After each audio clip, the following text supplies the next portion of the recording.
Welcome, everyone. Thank you for joining me tonight. My name is Nicole Carpenter. I'm the Director of Programs and Education here at the Westport Museum for History and Culture.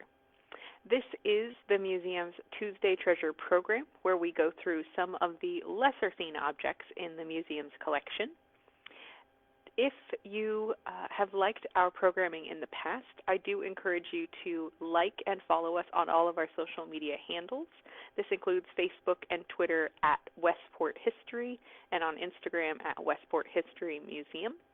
You can also follow our YouTube channel. If you look for the Westport Museum, you will find us there.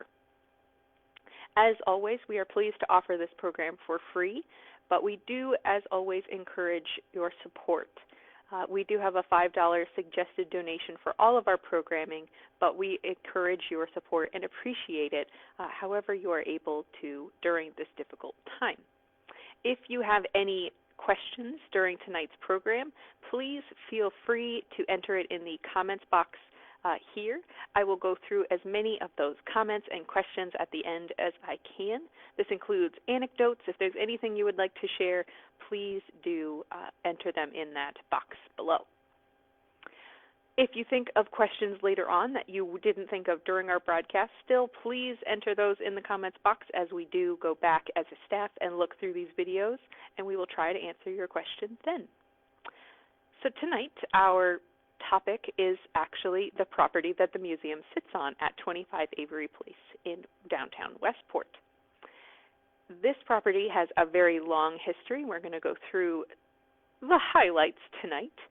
We don't pretend to go over the entire history of this property in about 30 minutes, but we will go through the owners of the property throughout time, as well as some of the objects that belong to the people that lived here or operated businesses here. So to start, this property and this piece of land was actually owned and used by people before English settlers came to New England. This particular part of Westport, what is today known as Westport, was actually owned or used by the native Pawcatuck people. This was part of their tribal lands that ran up to the Saugatuck River. They used these lands for hunting and also for fishing, as well as summer settlements before moving further inland in Connecticut for their winter settlements. There is still evidence of the Pawcatuck tribe today. Of course, the Pawcatuck tribe is still a tribe today, although they do not have lands here in Westport, or they are not officially recognized by the U.S. government. They are still a local tribe. But there are still signs of the past ownership and use of the land by the tribal peoples. As a museum, we are very, very conscious of the native objects that we hold in our collection. Anything that has ceremonial or sentimental value to the tribe belongs to the tribe and will either be given to the tribe directly or will be what is called repatriated back to the tribe or reburied. Any burials, any burial objects, any ceremonial objects or sentimental items are always to be returned to the tribe from a cultural institution. Is that something we feel very, very strongly about? So any of the items that I show you tonight are items that are used for everyday use and were used as tools. So one of the items that was found here in Westport, and we have found some on the property, are arrowheads. Arrowheads are found very, very often in New England, in Connecticut, and very often in Westport. These are made of stone, various types of stone, depending on which arrowhead you're looking at. And the reason that they're found so often is because they're lost during a hunting expedition, or they get chipped or broken during use, and they're simply left where they are. It's part of the reason that they're so numerous. These are hunting lands for the tribe, so it's very, very common to find them while gardening or doing other yard work or during excavations. Anytime that the ground is disturbed, it's very likely that arrowheads will be found. there are other items that have been found throughout Westport. Some of them were found on the Sherwood Farm, dating back to 1885 when it was found. Others are found more recently. Very often the museum gets phone calls about native tools and arrowheads, and we're always happy to take a look at them because they are so fabulous. Some of the other items in our collection of native pieces is this. This is a chisel. You can actually see that it comes to a chisel point here, and this would have been used just as our regular chisel is today to shape items for building or for use. Another item that has been found in our area is this.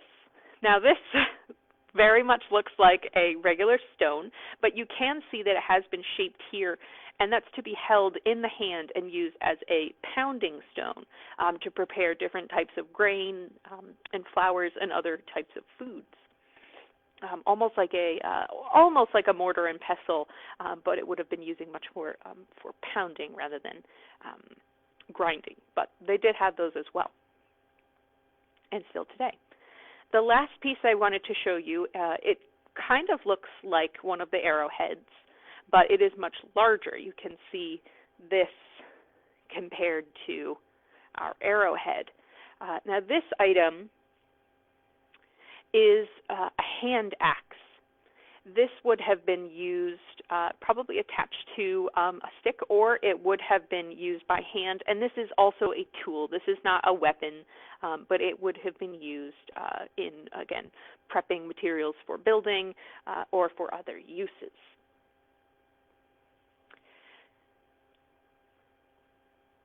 This land was owned and used by the native people for thousands, hundreds of thousands of years before white settlers came to this area. We know that through disease and warfare, the native people were driven from this area, and any that remained were either adopted into other tribes, but many of those tribes were also either decimated or enslaved ultimately, and we are as a museum, we feel it's very important to acknowledge this history, not only of the property that the museum sits upon, but the entirety of Westport as well. After the Pagusset people and other native tribes have been pushed out of this area, white settlers, white European settlers move in. We know then that the Bankside farmers come into Westport, the congregational church is established, schoolhouses start to pop up, and families start to come into Westport. A little bit further into time, so that all happens in the 17th century. The history of this property really starts in the late 18th century. The first structure that we know of on this property is the original house. The original structure that was built here was in 1795, and it was built by Ebenezer Coley. Now, there was debate for a very, very long time whether the original structure on this property had been torn down to make way for the building that still stands here today, or whether it was incorporated into the building that is here now. There is evidence that has been uncovered within the last couple of years. There is a ongoing structural failure in the museum that is being addressed now for the first time in about 30 years. And because of this structural failure, we actually have had an engineer come in and take a look at the posts and beams and the different structures that exist in the historic part of the structure. And there is evidence that this original 1795 house, while it is not the structure that stands today, parts of it still remain. Most likely the skeleton of that house is still existent in the structure here. We were very excited to hear that, and it actually helped settle a debate about the architectural style of this original house. We know that it was built by Ebenezer Coley, again, in 1795. We know that he built it for his son, Michael. And for the longest time, it was understood that this house was most likely a salt box shape, meaning tall in the front, and then it would come to a very sharp angle at the back, making a salt box shape or a bread box. A lot of people know that shape.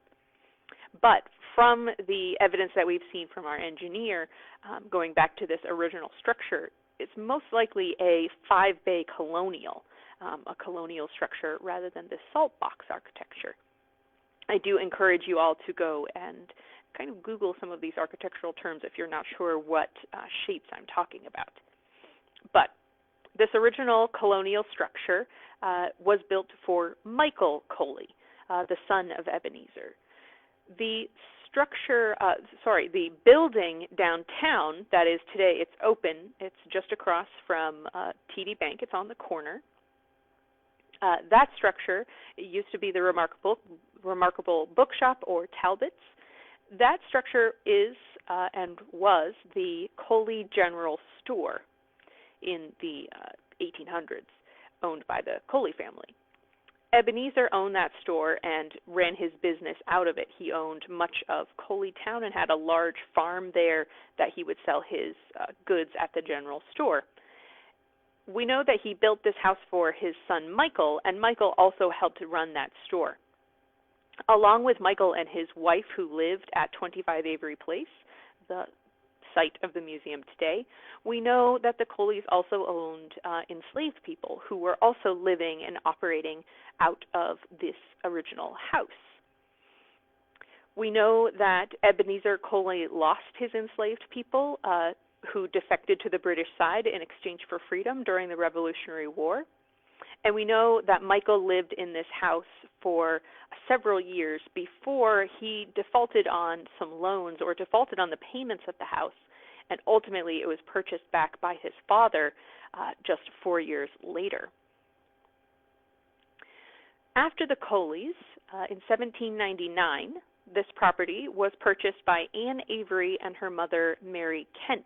They were both widowed at this point. So there were two single women living in what is today the museum. We know that Anne ran a millinery shop from the house for about 15 years. And while we don't have an example of one of her hats, unfortunately, we do have an example of a hat from that time. This is a early 19th century hat. This is a woman's hat. A millinery is a woman's hat maker and business seller, I would say. This is a light, almost an olive green women's velvet hat. You can see that there is a large feather plume on the front, and there is some detailing on the side with two ribbons on it as well.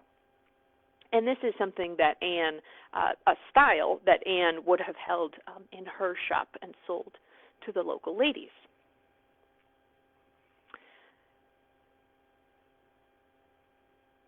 After Anne and Mary run their shop out of the house and live in the property, Anne's son, Captain Samuel Avery, took possession of the property. At this point, it goes through several owners of Captain Avery, Paul Curtis, and finally to Farman Patcham in 1846.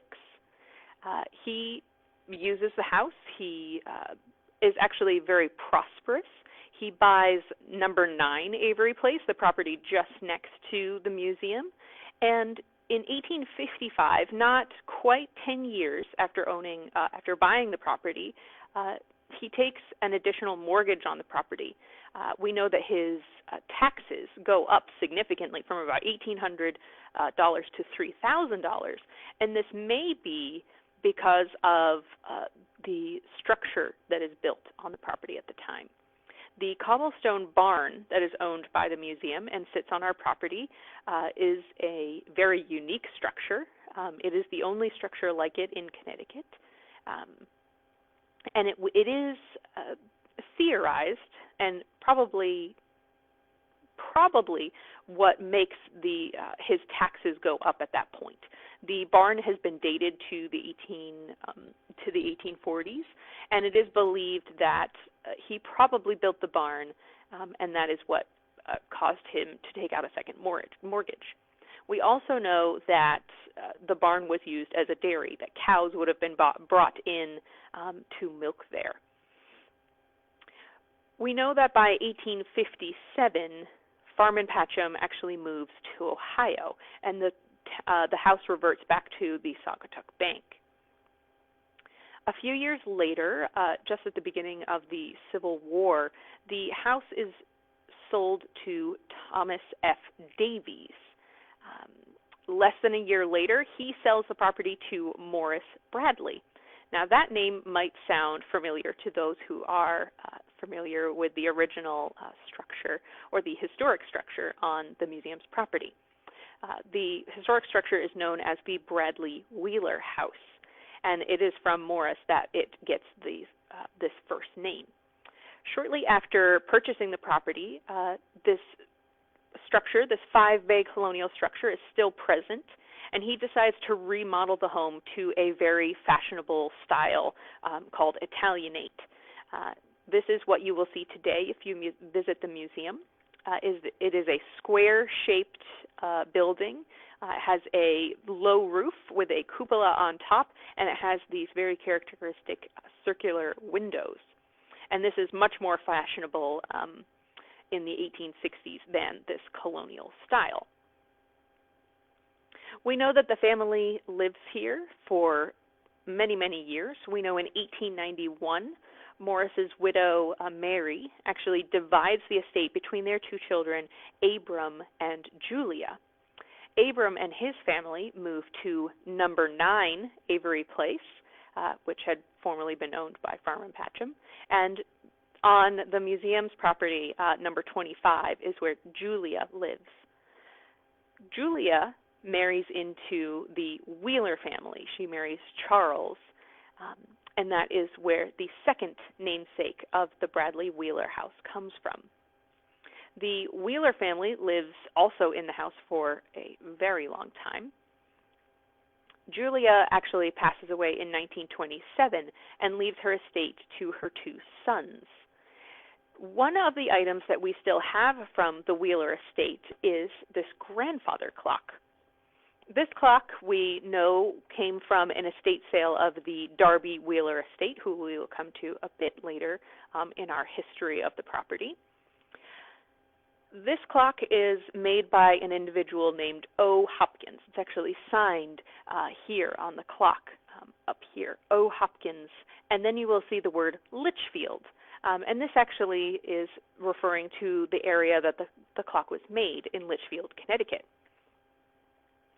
This clock was original to the Wheeler estate. It would have actually been in this house during the early 1900s when the family lived here. The works have been removed inside of the clock, so it's not a functioning clock anymore, but it is a beautiful decorative piece. And we can tell that it is also very, very stylish to the time that the Wheelers are living in this home. It is very classical. There are columns on either side of the face.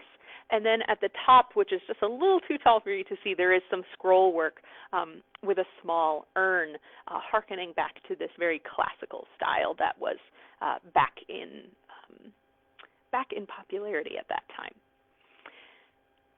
Now, when Julia leaves her estate to her sons William and Louis, they both become doctors and operate out of this house. Dr. William Wheeler becomes a dentist, and his brother Louis, Dr. Louis Wheeler, is a surgeon, and they both run their practices out of the front rooms of the house. Today they are galleries, but at one point they were a little bit more of a grisly area. Another item, again, that does not belong to the original estate, but is something that William would have been used in his dentistry practice, is this item here. This is from the 19th century.